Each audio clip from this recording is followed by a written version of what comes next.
Hello guys and welcome back है तुम्हारे favourite channel एनिमेडी पे। तो जैसा कि हमने हमारे पिछले पार्ट में देखा था कि कैसे द ग्रीन फिनिक्स ने शैडो किलर लीग के लीडर पर अटैक कर दिया होता है, इसे मारकर अपना बदला लेने के लिए। एंड इधर 7 ने अकेले एक दूसरे शैडो किलर ब्लैक बर्ड को खत्म कर दिया होता है, लेकिन ये फिर वहीं पर बेहोश भी हो गया होता है। एंड 13 अकेले इसे बचाने के लिए एक दूसरी शैडो किलर मासुजाका से लड़ रही होती है, जिसका पॉइजन बहुत ही ज्यादा खतरनाक होता है और 13 अब 7 को ज्यादा देर तक नहीं बचा सकती थी। लेकिन तभी वहाँ पर डाइबो सर, फे और ये एक और थंब कुंफू वाला लड़का आ जाता है एंड ये तीनों मिलकर 7 को किसी तरह बचा लेते हैं। डाइबोसर और फेस 7 को लेके जुवावो सिटी से निकल जाते हैं एंड यहाँ इनके पास आ जाते हैं, जहाँ पे किसी तरह ये वंडर डॉक्टर 7 को साइज डैगर के पॉइजन से बचा लेता है और 7 वापस से होश में आ जाता है। लेकिन तभी इधर हम देखते हैं 7 को ढूंढते ढूंढते एक दूसरा शैडो किलर मेरा वहाँ पर आ जाता है, जो 7 से फोन पर कहता है कि अगर वो जल्दी वापस चिकन आइलैंड नहीं आया तो ये पूरे चिकन आइलैंड को तबाह कर देगा। एंड इस मेरा के पास, जिसका नाम व्हाइट फॉक्स भी होता है, इसके पास एक बहुत ही ज्यादा खतरनाक एबिलिटी होती है कि एक ब्लास्ट एनर्जी बॉल बना सकता है, जिसे जहां मन करे, जिसके अंदर मन करे उसके अंदर डाल सकते हैं और जब इसका मन करे तभी उसे ब्लास्ट कर सकता है। मतलब समझ रहे हो इसकी पावर कितनी ज्यादा ओपी होती है, मतलब जो मन करे वो ब्लास्ट कर सकता है। ये मिया और टकला भी इसे खत्म करने के लिए जाते हैं, लेकिन ये बहुत ही ज्यादा खतरनाक होता है। इन दोनों की आधे से ज्यादा आर्मी को एक बार में खत्म कर देता है, लेकिन ये इन दोनों को जिंदा छोड़ देता है ताकि ये लोग दोबारा से इस पर अटैक करे और इसका टाइम पास करे जब तक 7 यहाँ पर नहीं आ जाता। और ये धीरे धीरे चिकन आइलैंड के लोगों को बहुत ज्यादा इंजर्ड करता जा रहा होता है और चिकन आइलैंड को तबाह करता जा रहा होता है। फिर इधर हम चेयरमैन जियांग को देखते हैं, जिसने अपनी सारी सेविंग को वंडर डॉक्टर को देके किसी तरह रेड टूथ की जान बचा ली थी, जबकि ग्रीन फिनिक्स के उस अटैक से इसका बचना लगभग नामुमकिन था। लेकिन वंडर डॉक्टर के इलाज की वजह से रेड टूथ सिर्फ 7 दिन तक जिंदा रह सकता था, तो इसीलिए रेड टूथ को लेके वापस हेवन लिली क्लैन के बेस पे जा रही होती है, क्योंकि वहाँ पे जो रेड डीमन था जो इसके अंदर रहता है, अब उसका एक हीलिंग पॉइंट है जिससे रेड टूथ वापस से पूरी तरह से हील हो सकता है। एंड अब हम इन दोनों के पास्ट को देखते हैं। जैसा कि तुम्हें याद होगा कि जियांग रेड टूथ की सीनियर थी हेवन लिली क्लैन में, ये दोनों एक दूसरे से बहुत प्यार करते थे, लेकिन इनके क्लैन का सिर्फ एक ही रूल था कि कोई भी किसी से प्यार नहीं कर सकता था। हेवन लिली क्लैन और जियांग के लीडर ने जियांग को बचपन से पाला था और इसे ट्रेन किया था और बिल्कुल अपनी खुद की बेटी की तरह इसका ध्यान रखती थी। और क्योंकि जियांग सबसे ज्यादा स्ट्रॉन्ग और टैलेंटेड थी पूरे हेवन लिली क्लैन में, इसीलिए मास्टर चाहती थी कि उसके बाद जियांग इस हेवन लिली क्लैन की अगली लीडर बन जाए। लेकिन फिर एक दिन रेड टूथ जियांग को प्रपोज कर देता है और इसे कहता है कि वो इसके साथ यहाँ से भाग चले और कहीं दूर किसी आइलैंड में जाके इससे शादी कर ले। लेकिन क्योंकि जियांग अपनी मास्टर को धोखा नहीं देना चाहती थी और उनका भरोसा नहीं तोड़ना चाहती थी, इसीलिए रेड टूथ को मना कर देती है, जिससे रेड टूथ का दिल पूरी तरह से टूट जाता है। और उसी दिन फिर मास्टर जियांग को हेवन लिली क्लैन का अगला लीडर बना देती है, जिससे रेड टूथ को लगता है कि जियांग ने सिर्फ इसे इसलिए धोखा दिया ताकि ये मास्टर की पावर को पा सके और इस क्लैन का अगला लीडर बन सके। और हेवन लिली क्लैन के ये सारे लोग भी इसे बहुत ज्यादा परेशान करने लगे थे, क्योंकि ये बहुत वीक था और इन सबको इससे जलन थी कि आखिर जियांग इससे इतना बात क्यों किया करती थी। एंड इसीलिए एक दिन रेड टूथ एक बहुत ही ज्यादा खतरनाक कदम उठा लेता है। इनके हेवन लिली क्लैन के बेस में एक बहुत ही ज्यादा खतरनाक रेड डीमन लॉक था एंड ये स्ट्रॉन्ग होने के लिए और जियांग और सबसे बदला लेने के लिए इस डीमन के साथ एक डील कर लेता है और इसको अपनी बॉडी में आने की परमिशन दे देता है, जिसके बाद ये रेड डीमन रेड टूथ की बॉडी पर कंट्रोल पा जाता है और पूरे हेवन लिली क्लैन के बेस पर अटैक कर देता है और बहुत सारे लोगों को खत्म करने लगता है। लेकिन तभी इसके सामने हेवन लिली क्लैन की एक लीडर आ जाती है जो कि बहुत ही ज्यादा स्ट्रॉन्ग होती है एंड अपनी हेवन लिली पावर्स को यूज कर रेड टूथ को खत्म करने वाली होती है। लेकिन तभी इसके सामने जियांग आ जाती है, जो अपने आप को कंट्रोल नहीं कर पाती, क्योंकि आखिर में सच में इससे बहुत ज्यादा प्यार करती थी। ये मास्टर से कहती है कि सारी गलती इसकी थी कि इसने रेड टूथ से प्यार किया, तो बस इसीलिए रेड टूथ को मास्टर एक और मौका दे दे। जिसको सुन के इसकी मास्टर का दिल पूरी तरह से टूट जाता है, क्योंकि इन्हें कभी नहीं लगा था कि जियांग इन्हें धोखा देगी। इसीलिए जियांग से कहती है, ठीक है मैं आज इसे नहीं मारूंगी, लेकिन तुम्हें इसके बदले तुम दोनों की सजा को लेना पड़ेगा, जो होगा हेवन लिली डेडली पनिशमेंट, जो कि बहुत ही ज्यादा खतरनाक और दर्दनाक पनिशमेंट होता है। एंड जिसको भी ये सजा मिलती है वो अपनी आधी से ज्यादा जिंदगी खो देता है। एंड इस मास्टर को लगा था कि शायद जियांग इस पनिशमेंट को लेने से मना कर देगी डर के मारे और रेड टूथ का साथ छोड़ देगी, लेकिन भाई क्योंकि ये रेड टूथ से बेइंतहा प्यार करती थी, इसीलिए ये तैयार हो जाती है हेवन लिली क्लैन की सबसे खतरनाक पनिशमेंट डेडली पनिशमेंट को लेने के लिए। एंड फिर ये हेवन लिली क्लैन की लीडर अपने दिल पर पत्थर रखकर जियांग को वो पनिशमेंट दे देती है, जिससे जियांग जिंदा तो बच जाती है लेकिन अपनी बहुत ज्यादा एज खो देती है और बूढ़ी हो जाती है। और फिर इन दोनों को हेवन लिली क्लैन से निकाल दिया जाता है हमेशा हमेशा के लिए। एंड इस तरह जियांग ने रेड टूथ की जान को बचा लिया था। और फिर रेड टूथ जैसे ही होश में आने वाला था तभी इसे वहाँ छोड़कर भाग जाती है, क्योंकि नहीं चाहती थी रेड टूथ को असली सच पता चले और ये दोबारा से हेवन लिली क्लैन में जाके जियांग का बदला ले। एंड जियांग के जाने के कुछ सालों के बाद ही मास्टर भी खत्म हो जाती है, और क्योंकि कोई और नया मास्टर बनने के लायक था नहीं, इसीलिए उनके साथ ही हेवन लिली क्लैन भी खत्म हो जाता है। जियांग रेड टूथ को लाके हीलिंग पॉइंट में डाल देती है, जिससे रेड टूथ पूरी तरह से हील हो जाता है। एंड ये रेड टूथ और अपने आप को हेवन लिली चेन से बांध देती है ताकि रेड टूथ यहाँ से भाग ना पाए। और आज ये डिसाइड कर लेती है कि आज ही रेड टूथ के अंदर से वो डीमन को खत्म कर देगी। लेकिन तभी रेड टूथ इससे कहता है, सेनपाई आपने मेरी जान बचाई, इसलिए मैं वादा करता हूँ मैं आपकी एक बार मदद जरूर करूंगा, लेकिन पहले मुझे जाके उस ग्रीन फिनिक्स से बदला लेना है। एंड अब जाके अपनी इस चेन को नोटिस करता है। आपको सच में लगता है कि आप मुझे हराकर मेरे अंदर के डीमन को मार सकती हो? तुम्हें क्यों नहीं समझ आता? तुम्हारे अंदर जो रेड डीमन है वो इंतजार कर रहा है अपनी फुल स्ट्रेंथ में आने के लिए, जिसके बाद वो तुम्हारी बॉडी पे कंट्रोल कर लेगा। एंड तभी ये जियांग पर अटैक कर देता है, लेकिन ऑब्वियसली भाई जियांग वीक तो थी नहीं। इन दोनों की बहुत ही ज्यादा टक्कर की फाइट होती है। एंड इवन दो इसके पास रेड डीमन की पावर थी, लेकिन फिर भी ये जियांग को छू तक नहीं पा रहा होता, क्योंकि अपने स्ट्रॉन्गेस्ट फॉर्म में तो जा नहीं पा रहा होता, क्योंकि उसके लिए इसको किसी के ब्लड को पीने की जरूरत थी, और इन दोनों के अलावा वहां पर कोई था नहीं, और जियांग इसे अपने ब्लड को पीने दे ही नहीं रही होती। इसलिए रेड टूथ को बहुत ज्यादा दिक्कत हो रही होती है। लेकिन तभी रेड टूथ इससे लड़ते वक्त देखता है कि जियांग कितनी ज्यादा दुखी होती है और ये नहीं चाहती रेड टूथ से लड़ना। एंड तभी ये रेड टूथ के ऊपर इनके मास्टर वाली एक टेक्निक को यूज करने वाली होती है, लेकिन ये रेड टूथ को उस अटैक से मार ही नहीं पाती, क्योंकि ये बेचारी रेड टूथ से इतना प्यार जो करती थी। लेकिन तभी रेड टूथ इसके ऊपर अटैक कर देता है और इसे इंजर्ड कर देता है। एंड अब जब ये जियांग की चोट को देखता है तब इसे रियलाइज होता है कि कितना ज्यादा बुरा हो गया और कितना गलत कर रहा है, और शायद जियांग सही कह रही है। शायद सच में इसके अंदर का डीमन इंतजार कर अपनी फुल स्ट्रेंथ में आने के लिए और इसकी बॉडी के ऊपर पूरा कंट्रोल करने के लिए। एंड तभी अचानक से चेयरमैन जियांग को एक फोन आ जाता है, जो इसकी चिकन आइलैंड की सेक्रेटरी ने किया होता है, जो उसे बताती है कि चिकन आइलैंड के ऊपर एक दूसरे शैडो किलर व्हाइट फॉक्स ने अटैक कर दिया और हर तरफ तबाही मचा रहा है। लेकिन यहाँ से चिकन आइलैंड तक वापस जाने का रास्ता लगभग 3 दिन का था, एंड इसे आप समझ नहीं आ रहा था कि ये क्या करे। एंड फिर इधर हम 7 को देखते हैं, जिसको डाइबो सर समझाते हैं कि ये वापस नहीं जा सकता, क्योंकि ये बहुत ज्यादा इंजर्ड है, और चिकन आइलैंड पे हैं बहुत लोग जो उसे रोक सकते हैं, क्योंकि इन्हें तो पता नहीं था कि जियांग डाचुन दोनों ही वहां पर नहीं थे। लेकिन तभी ये प्रिंस कहता है कि वो वापस जा रहा है चिकन आइलैंड, क्योंकि इससे व्हाइट फॉक्स से इसके कुछ टैन आइलैंड के साथियों को मारने का बदला लेना है, जिनको एक बार व्हाइट फॉक्स ने मारा था। और फिर ये और कोला साथ में वापस चिकन आइलैंड की तरफ निकल जाते हैं। एंड फिर ये वंडर डॉक्टर 7 को बताता है कि इसकी बॉडी के अंदर 3 तरह के पॉइजन थे, एक आइस डैगर वाला, दूसरा मासुजाका वाला, और वो दोनों ही पॉइजन अब खत्म हो चुके हैं। लेकिन इन दोनों के अलावा 7 की बॉडी के अंदर एक और पॉइजन है, जिसकी वजह से 7 को अपना पास्ट नहीं याद आ रहा, और उसी की वजह से 7 अपना पास्ट भूल गया। एंड फिर ये वंडर डॉक्टर इससे कहता है कि ये उस पॉइजन को इसकी बॉडी से नहीं हटा सकता, जिसको सुन के डाइबो सर बहुत खुश हो जाते हैं, क्योंकि ऑब्वियसली नहीं चाहते कि 7 को उसकी दर्दनाक पास्ट की मेमोरीज याद आ जाए और 7 अभी वाला 7 ना रह जाए। एंड फिर ये 7 को बताता है कि उस पॉइजन को केवल वही हटा सकता है जिसके अंदर बहुत ज्यादा की एनर्जी हो। एंड फिर इधर हम देखते हैं भाई व्हाइट फॉक्स और स्टैन के प्रिंस की खतरनाक लड़ाई स्टार्ट हो जाती है। एंड स्टैन का प्रिंस अपने स्ट्रॉन्गेस्ट गियर 3 रोबोट का यूज कर रहा होता है, लेकिन ये व्हाइट फॉक्स इतना ज्यादा ताकतवर होता है और इसकी पावर इतनी ज्यादा ब्रोकन होती है कि आसानी से इसके गियर 3 रोबोट की बैंड बजा देता है, क्योंकि ये जो चाहे वो ब्लास्ट कर सकता है भाई। वहीं पर ये दोनों वहां छुपकर बैठी हुई होती है और बस चेयरमैन जियांग का इंतजार करी होती है, जिनको हेवन लिली क्लैन से यहाँ तक आने में लगभग अभी 2 दिन और लगेंगे। व्हाइट फॉक्स स्टैन के प्रिंस को बहुत ज्यादा इंजर्ड कर देता है और इसे बस खत्म करने ही वाला होता है। लेकिन तभी कोला वहां पर आ जाती है और इसके हाथ को पकड़ लेती है, और जैसा कि तुम्हें पता होगा कि ये जिसको टच करती है वो इसकी मर्जी के बिना हिल नहीं सकता। एंड तभी कोला कहती है दिखा दो इसे चश्मेश। एंड तभी ये प्रिंस दोबारा से इसके ऊपर अटैक कर देता है, लेकिन तभी व्हाइट फॉक्स अपने कपड़े को ही ब्लास्ट कर देता है, जिससे कोला बहुत ज्यादा दूर उड़ जाती है और बहुत इंजर्ड हो जाती है। एंड इतना ही नहीं, फिर ये तुरंत ही कोला की तरफ अपनी की एनर्जी ब्लास्ट बॉल को भी छोड़ देता है। एंड पता नहीं क्यों, लेकिन स्टैन का प्रिंस अपने अटैक को बीच में रोक देता है और अपने हाथ को सैक्रिफाइस कर कोला को बचा लेता है, लेकिन खुद बहुत ज्यादा इंजर्ड हो जाता है और अब इसके पास कोई तरीका नहीं था इससे लड़ने का। व्हाइट फॉक्स समझ जाता है कि कोला की पावर बहुत ज्यादा खतरनाक है, तो ये कोला को बस खत्म करने ही वाला होता है, लेकिन तभी चार्मेलियन इसे बचा लेता है, जिसको 7 ने ऑर्डर दिया था कोला की प्रोटेक्शन करने की। ये व्हाइट फॉक्स को अपनी जीप से पकड़ लेता है, एंड तभी इचिरो इसके ऊपर कूद जाता है एंड इसके ऊपर अपनी सीक्रेट स्वॉर्ड बुलेट से अटैक कर देता है, क्योंकि पिछली बार ये बेचारा डर के मारे हिल भी नहीं पाया था, इसलिए व्हाइट फॉक्स ने इसे जिंदा छोड़ दिया था, ये कहकर कि तुम डरपोक हो। इसकी बुलेट की वजह से व्हाइट फॉक्स को बहुत सालों बाद अपना खुद का ब्लड दिखता है, लेकिन तभी ये चार्मेलियन को इसके ऊपर ही मार देता है और इनके पीछे वाली दुकान को ब्लास्ट कर देता है, जिससे चार्मेलियन बहुत ज्यादा इंजर्ड हो जाता है। एंड इचिरो फिर से डर के मारे अपना मुंह छुपा लेता है। बहुत अच्छे, अब ऐसे ही चुपचाप बैठे रहो डरपोक। ये दोनों भी इसके ऊपर अटैक करती है, लेकिन ये दोनों बहुत ज्यादा वीक थी। लेकिन तभी इचिरो दोबारा से इसके ऊपर अटैक कर देता है, क्योंकि अब ये और ज्यादा डरपोक नहीं रहना चाहता था, लेकिन ये बेचारा व्हाइट फॉक्स को कहाँ ही हरा सकता था। एंड व्हाइट फॉक्स इसे भी बहुत ज्यादा इंजर्ड कर देता है। ये सारे लोग समझ जाते हैं कि ये सारे मिल के भी व्हाइट फॉक्स को नहीं हरा सकते। एंड तभी व्हाइट फॉक्स इन दोनों को खत्म करने वाला होता है, लेकिन तभी इसके सामने ग्रीन टूथ आ जाता है भाई, जो इतनी जल्दी हेवन लिली क्लैन से यहाँ तक पहुँच गया होता है। तुम जिंदा कैसे हो रेड टूथ? काफी दुखी लग रहे हो तुम मुझे जिंदा देख के।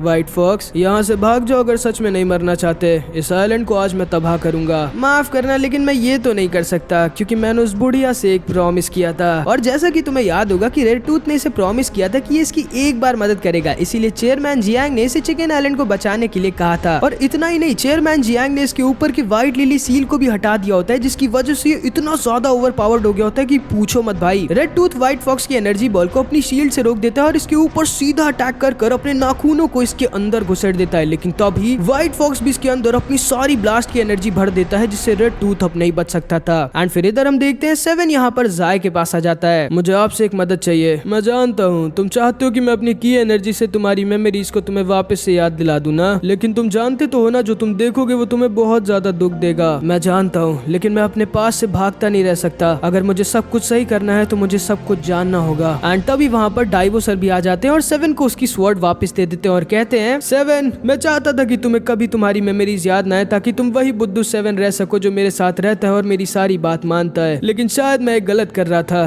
तुम्हें हक है तुम्हारे पास्ट को जानने का। लेकिन हाँ 7, इससे पहले कि तुम पूरी तरह से बदल जाओ, मैं तुम्हें एक लास्ट ऑर्डर और देना चाहता हूँ।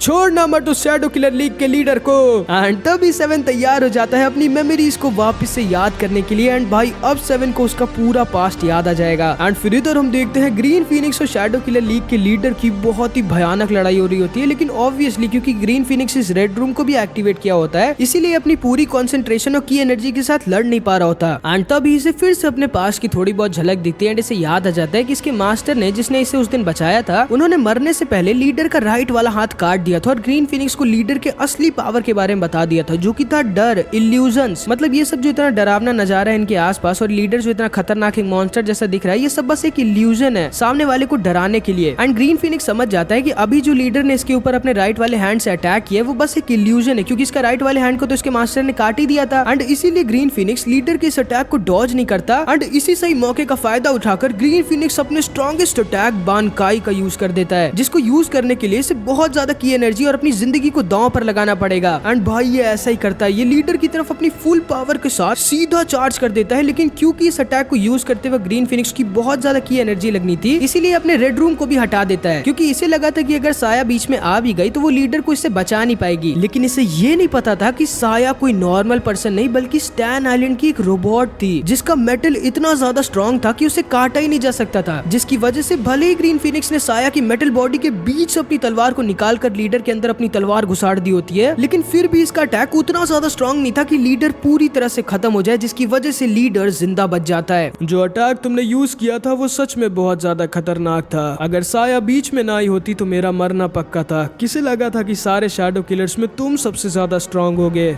ग्रीन फीनिक्स, आपको शर्म आनी चाहिए। आप हमारे दुश्मनों के एक रोबोट सर्वेंट को यूज कर रहे हो। तुम शायद जानते होगे ग्रीन फीनिक्स, हम किलर्स के अंदर जरा सी भी शर्म और दया नहीं होती। हमें कुछ भी कर कर बस अपने मिशन को पूरा करना होता है। और क्योंकि तुम मेरे सीक्रेट के बारे में जानते हो, इसलिए तुम पहले हो ग्रीन फीनिक्स जो शायद सच में मुझे मार सकता है, और मैं आज आपको मारूंगा भी। एंड तो अभी ग्रीन फीनिक्स फिर से अपनी तलवार उठा लेता है। ये लीडर अब थोड़ा चौकन्ना हो जाता है, क्योंकि अब तो साया भी नहीं थी इसको बचाने के लिए। ग्रीन फीनिक्स इनके सीक्रेट को जानता था, लेकिन तभी साया इन लोगों को एक लाइव ब्रॉडकास्ट दिखा देती है जहां पर मासुजाका ने 13 को पकड़ा होता है। अरे नहीं ग्रीन फीनिक्स, तुम्हारी स्टूडेंट तो यहाँ स्नेक टेरिटरी में बेहोश पड़ी है, और अगर तुम यहाँ 10 मिनट में नहीं आए तो स्नेक मॉन्स्टर्स तुम्हारी स्टूडेंट को खा जाएंगे। मुझे कोई फर्क नहीं पड़ता वो जिंदा रहे या मरे। जब मैंने उसे अपना स्टूडेंट बनाया था तभी मैंने उसे बता दिया था कि मैं कभी उसकी मदद नहीं करने वाला। जैसी तुम्हारी मर्जी, मैं बस इतना बता दूं तुम्हें फिर से कि तुम्हारे पास सिर्फ 10 मिनट है। एंड फिर मासुजाका वहाँ से चली जाती है। आ जाओ फिर ग्रीन फीनिक्स। एंड तभी ग्रीन फीनिक्स दोबारा से इसके ऊपर अटैक कर देता है, लेकिन ये अपना अटैक लीडर के ऊपर नहीं बल्कि साया के ऊपर करता है, जिससे साया ब्लास्ट हो जाती है। एंड उसी सही मौके का फायदा उठाकर ग्रीन फीनिक्स वहां से निकल जाता है 13 को बचाने के लिए, क्योंकि आखिर में ग्रीन फीनिक्स दिल का बहुत अच्छा इंसान था, वो अपनी स्टूडेंट को मरने नहीं देना चाहता था। एंड इधर हम देखते हैं ये स्नेक मॉन्स्टर 13 को खाने वाले होते हैं, लेकिन तभी ग्रीन फीनिक्स वहां पर आकर इसे बचा लेता है। एंड ये जान जाता है कि 13 की बॉडी के ऊपर एक बहुत ही ज्यादा खतरनाक पॉइजन है जो इसके ऊपर भी फैल जाएगा अगर इसने 13 को बचाया, जिसकी वजह से ये बहुत ज्यादा स्लो और वीक हो जाएगा। लेकिन फिर भी ये 13 को बचाकर वहां से निकल जाता है। फिर 13 जब होश में आती है तो ग्रीन फीनिक्स से कहती है, मास्टर आपने मेरे लिए अपने प्लान को सैक्रिफाइस क्यों किया? पता नहीं, लेकिन मुझे ये पता है कि अब हजारों किलर्स मेरे पीछे पड़े होंगे और मुझे यकीन है कि शायद मैं अब कल की सुबह नहीं देख पाऊंगा। इसीलिए 13 मेरे जाने से पहले मैं तुम्हें एक लास्ट मिशन और दूंगा। तुम्हें प्लम विलेज जाना होगा अपने पापा के पास और मेरी टेक्निक बानकाई को सीखना होगा।